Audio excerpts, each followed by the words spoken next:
Sa ibang balita, ano naman kaya ang preparasyon ng ilang sementeryo sa darating na undas? Alamin po natin sa report ni Gab Villegas live. Gab.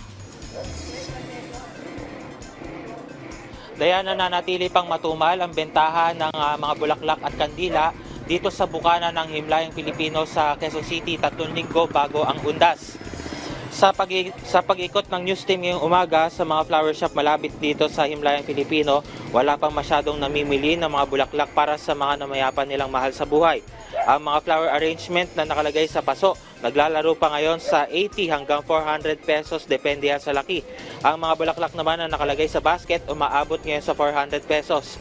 Ang presyo ng white at yellow radius ay aabot sa 300 pesos ang isang bundle. Ang Malaysian Mums gayon din ay aabot sa 300 pesos na isang bundle. Ang Alstroemeria ay aabot naman sa 150 pesos ang presyo kada bundle. 500 pesos naman kada dosena ang presyo ng Gerbera. Nasa 300 piso naman kada kilo ang presyo ng Aster. Ang Orange Anthurium naman ay naglalaro, ang presyo nito ay nasa 200 pesos ang isang dosena, habang ang White Anthurium naman ay 400 pesos ang isang dosena. Sa ngayon, madalang pa yung dating ng mga bulaklak dito sa bahaging ito ng mga flower shop dito sa Himlayang Pilipino sa Quezon City. Yung mga bulaklak ay nanggagaling pa sa Benguet dahil na rin sa pag-ulan dahil nitong mga nakalipas na linggo. Ang presyo naman ng sperma candle naglalaro sa 5 pesos hanggang 20 pesos depende sa laki.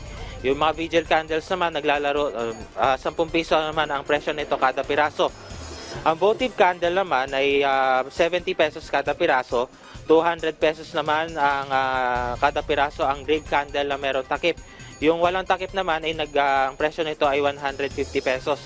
Ayon rin sa mga nagtitinda dito sa Himlayang Pilipino sa Quezon City ay inaasahan na tataas pa ang presyo ng mga bulaklak at kandila habang papalapit ang undas o mag-i-start itong pagtaas na ito sa starting next week.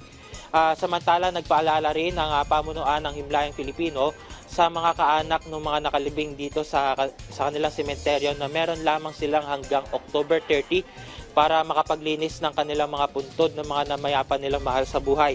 Alam nyo rin ba na ilan sa mga nakalibing dito sa Himlayang Pilipino ay ang bayani na si Tandang Sora o si Melchora Aquino. Taong 1970 nang mailipat yung kanyang labi mula sa Manila North Cemetery at noong 2012 naman mula dito sa Himlayang Pilipino ay inilipat yung kanyang mga labi patungo sa Tandang Sora Memorial Shrine dito pa rin yan sa Quezon City. Isa pa sa mga nakalibing dito sa Himlayang Pilipino ang bayaning si Emilio Jacinto na itinuturing bilang anak ng bilang utak ng Katipunan. Sa mga oras nito ay medyo makulimlim ang panahon dahil kaninang madaling araw ay nakaranas ang ilang bahagi ng Metro Manila ng mga mahihinang pag-ulan. Kaya naman paalala rin natin sa ating mga kababayan na lalabas ngayong umaga na huwag kakalimutan magdala ng payong at anumang panangga sa ulan. At yan muna ang update mula rito sa Quezon City. Balik sa Dayan. Maraming salamat, Gab Villegas.